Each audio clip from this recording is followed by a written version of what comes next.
So yun, what's up guys, ngayong araw nga pala ay magluluto tayo ng adobo.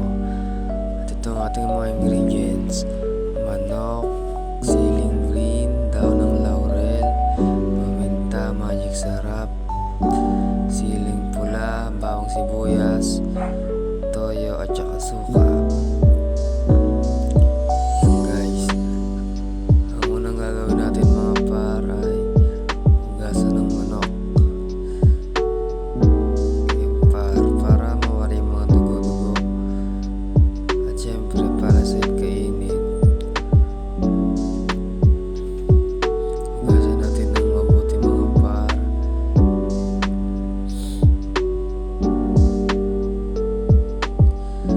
Ang sunod na ginawa ko nga pala dyan ay hiwain na natin syempre ang bawang, sibuyas at saka sili.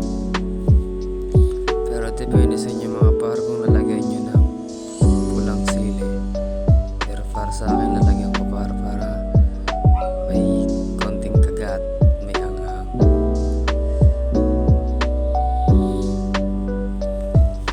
Dapat lang na piraso par kasi baka mapasobra naman sa anghang.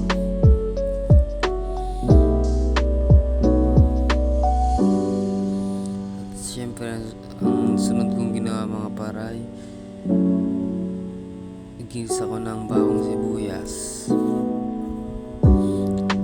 Napakabango yun dyan par. At next kong ginawa para ay sinunod ko yung manok. Ginisa ko rin parang manok para kumapit yung lasa.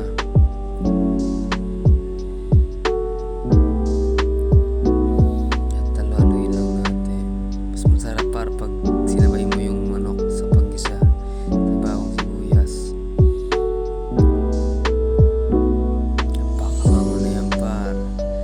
Sunod ko nga palang ginawa para ay ilalagay na natin ng toyo at suka.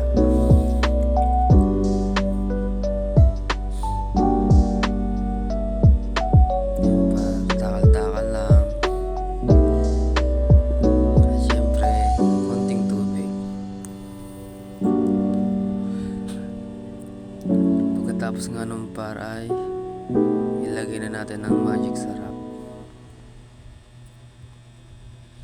pampadagdag lasa. Siyempre halo-halo ulit para kumalat.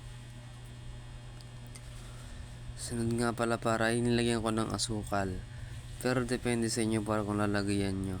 Pero sa akin lalagyan ko kasi para may konting tamis. At sinunod ko na nga pala parang sili at paminta. Napaka basic nyo par.